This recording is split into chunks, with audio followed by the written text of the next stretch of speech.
Կարդալ գրքում կյանքը կյանքով վարվող աստղի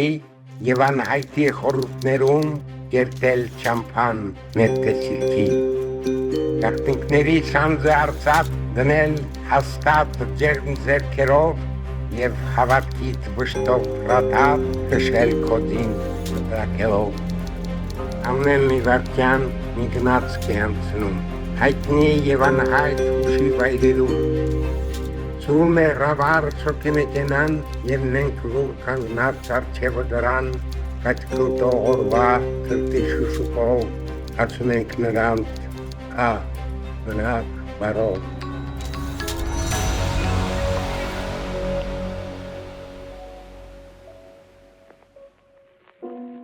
1935 թվականի հոկտեմբերին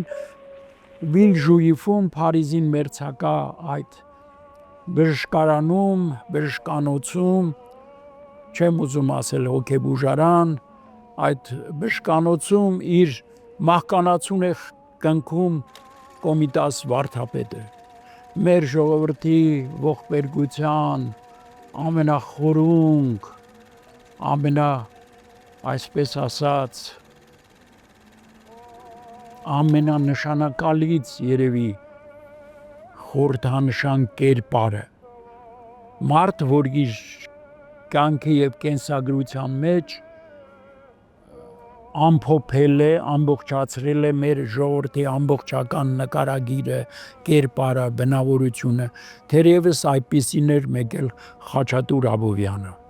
Եվ ահա 1936 թվականի մայիսին հայ մշակույթին նվիրված մարդիկ Կոմիտաս վարդապետի աջունը բերում են Հայաստան, բերում են նավով, նավը Մարսելից դուրս է գալիս և գալիս անցնում է այդ Կորֆու կղզու մոտով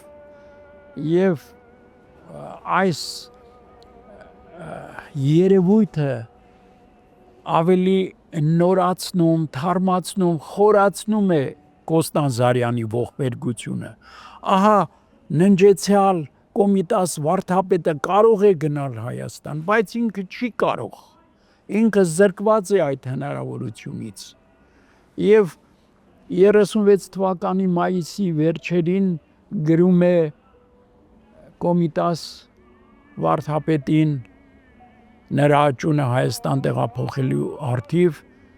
բացառիկ գեղեցկությամբ բանաստեղծությունը, բարի ճանապարհ վարդապետ, վերադարձ բարի։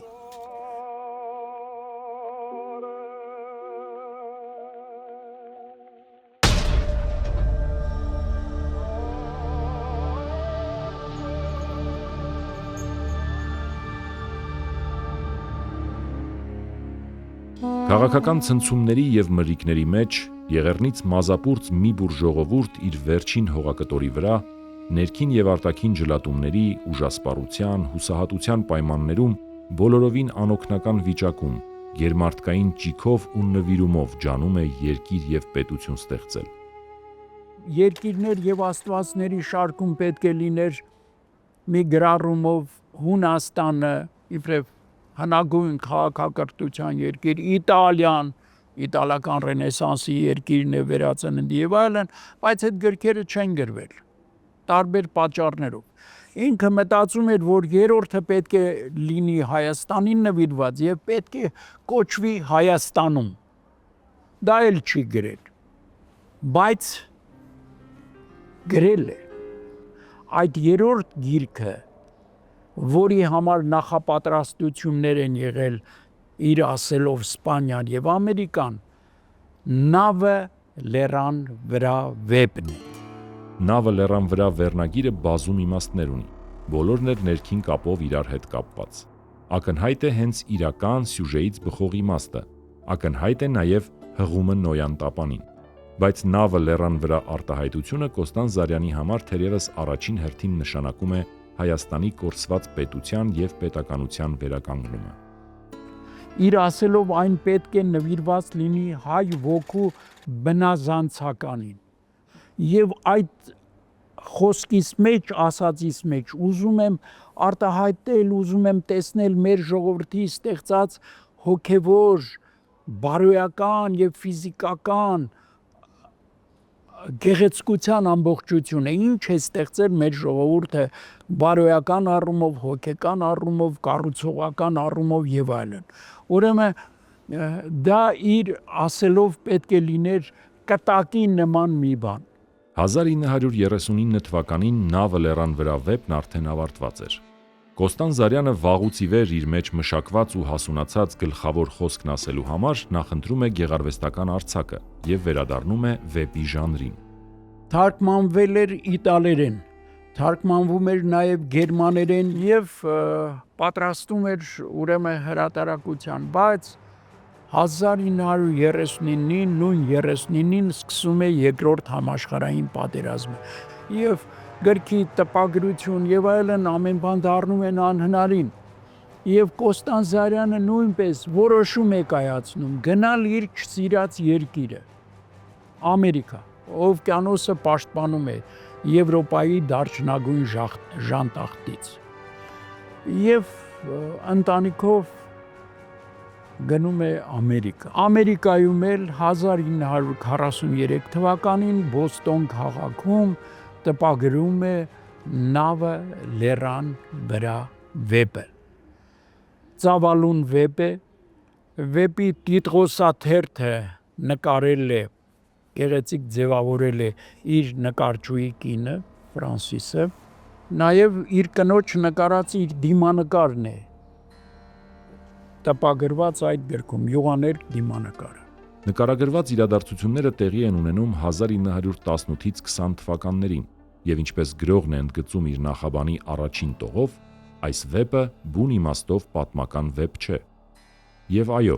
չնայած պատմական որոշակի ժամանակ եւ իրադարձություններ են պատկերված վեպում, սակայն դրանք գոյություն ունեն իբրև միջավայր, իբրև հասարակական տրամադրություն, իբրև խորապատկեր ու հոգեբանական տարածություն, որտեղ ծավալվում են նկարագրված իրադարձությունները։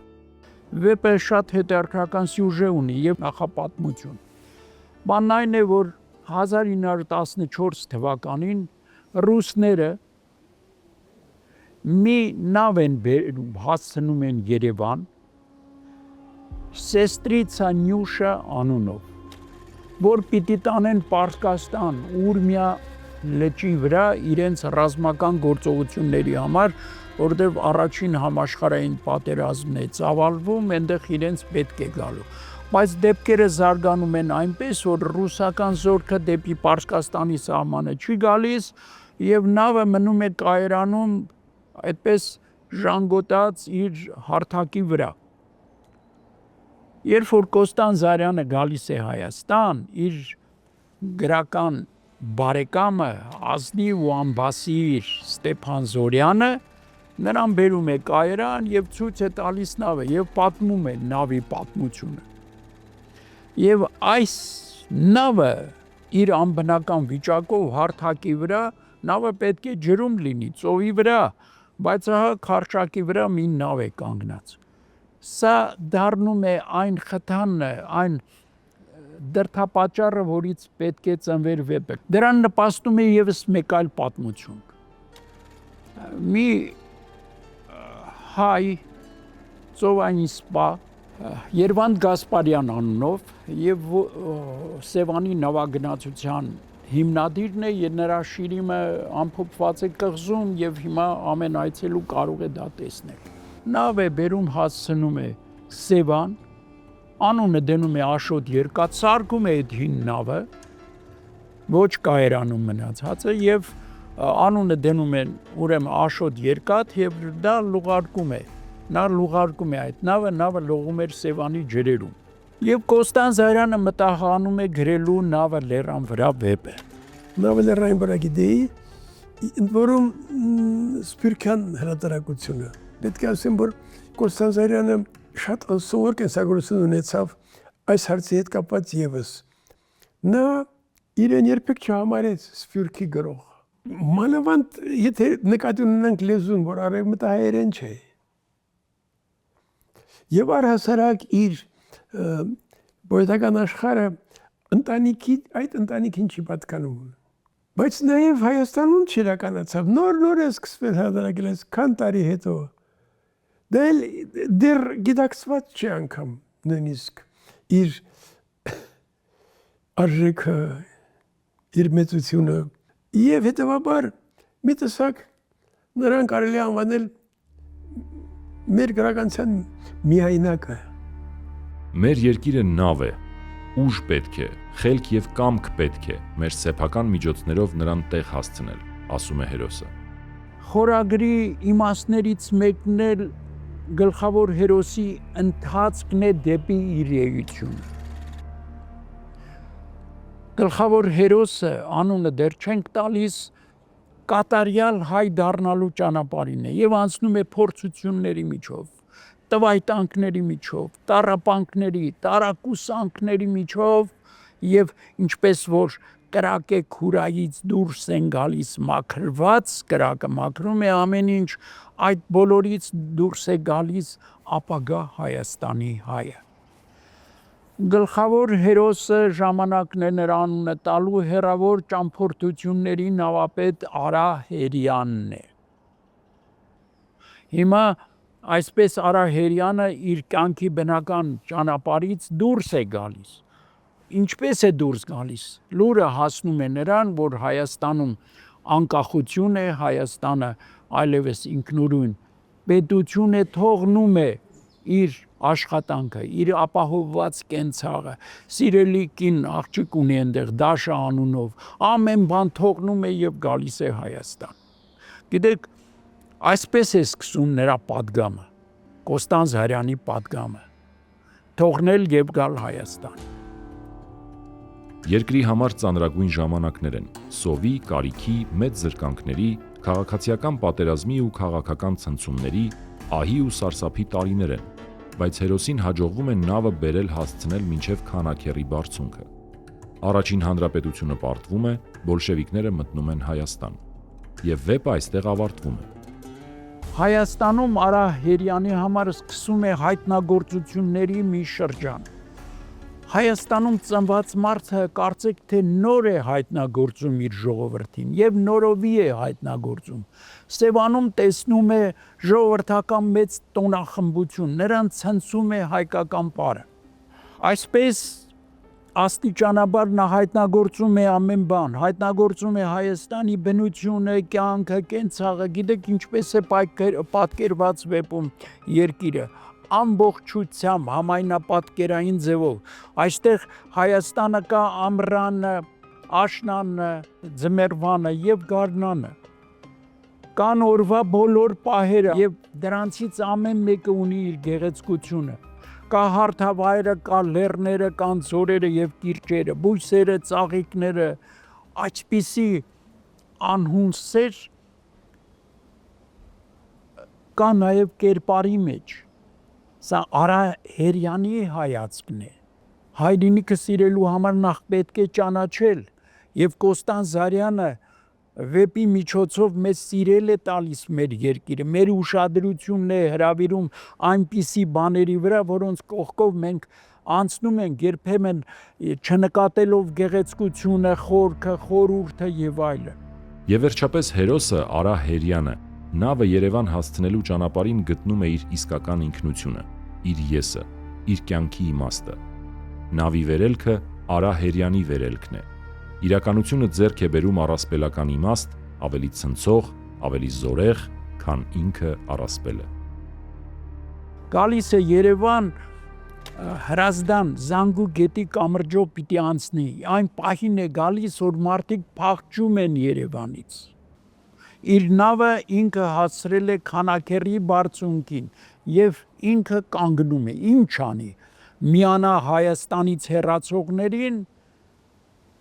թե մտնի Երևան։ Ինքը գիտի, որ ինքը գնում է ճակատագրին ընդառաջ, որ իր կյանքը կարող է ողբերգական ընթացք եւ վախճան ունենալ, բայց մտածում է ինքը մեծ անելիք ունի, նավը սպասում է իրեն, ինքը նավը պետք է հասցնի Սևան, գնում է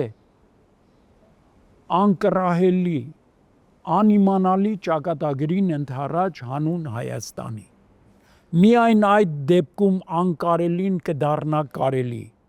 անհնարինը կդառնա հնարավոր, նավը կբարձրանա լեռը։ Ի վերջո Արա Հերյանը հայ ժողովրդի մարմնավորումն է։ Հեռավոր ճամփորդությունների նավապետ Արա Հերյանը Կոստան Զարյանի երազած հայն է, այն հին, հնագույն, նախնական, բարձր ու վսեմ, հպարտ ու արժանապատիվ արարատյան մարդը, որ վերածնվել է նավապետ Արա Հերյանի նկարագրով ու կերպարով։